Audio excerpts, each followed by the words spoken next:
नमामि गंगे 144 वर्ष बाद प्रयागराज में शुभ नक्षत्र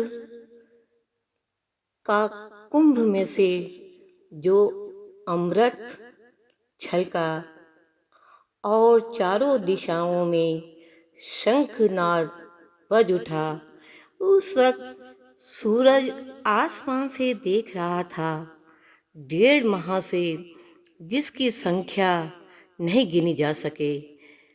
चांद सितारे रह रहकर निहारते रहे, उनके एक शक्ल इकट्ठे हो गए हैं। दिशाएं सकुचाई सी खड़ी थीं कि कैसे पूर्व पश्चिम उत्तर दक्षिण का भेद मिट गया है। समय ठिठक गया था उस यज्ञ भूमि को निहारने के लिए जहाँ जल हवन कुंड था और आहुतियाँ डुबकी लगा रही थीं। गंगा माँ सागर से कह रही थीं कि तुम ज्यादा मत इतराओ अपनी विशालता पर। मैं अभी अभी मनुष्यों के महासागर में डुबकी लगाकर आई हूँ।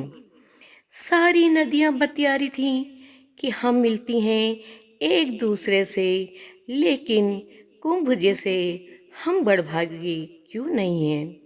बैकुंठ में बैठे देवी देवता एक दूसरे को देख रहे थे और आंखों में प्रश्न कर रहे थे कि हमारी ही रचना कुछ विराट अविश्वसनीय है जिस पर विश्वास करना पड़ रहा था।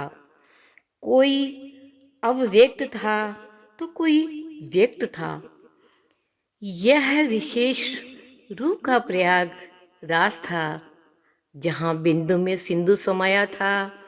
12 मास बाद सनातनों की पुनर्वटी थी हमारी यशवस्ता महाकुंभ का गर्व था, जिसमें कोटि कोटि सनातनियों का विश्वास समाया था। पौष माह की पूर्णिमा से फागुन कृष्ण पक्ष की त्रयोदशी अर्थात महाशिवरात्रि तक प्रयागराज की आभा निराली थी। 45 दिन तक भक्तों का उठान वाला यह पहला मात्र स्थान था। दुनिया का सर्वाधिक महत्व वाला प्रयाग कुंभ, जहाँ सभी जाति को भूलकर एक रंग होकर दीवार चुन जाती।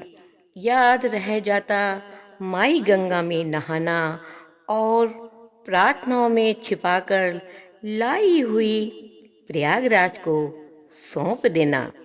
सभी जातियाँ, सभी संप्रदाय एक ही घाट पे नहाते थे, एक ही घाट से माँ गंगा को अंजलि भरकर समर्पित कर रहे थे। और कुछ घाटों पर मनोवांछितों के दीप जल रहे थे। मंत्रों की ध्वनियों ने हवाओं की सवारी की, तो दूसरी तरफ जनमानस की भावना एक बूंद के लिए कहाँ से कहाँ तक त्रिवेणी तक आए। नक्षत्र जल नहीं मानो अमृत था। हर इस सम्मान स्नान पान, हर आचमन अमृत पान था।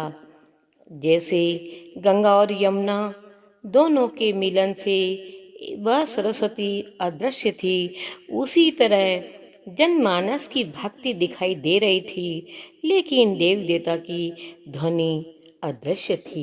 सभी भक्तों के ऊपर पुष्प की वर्षा हो रही थी। जब से यह कुंभ है तब से संतों का ये सम्मान है।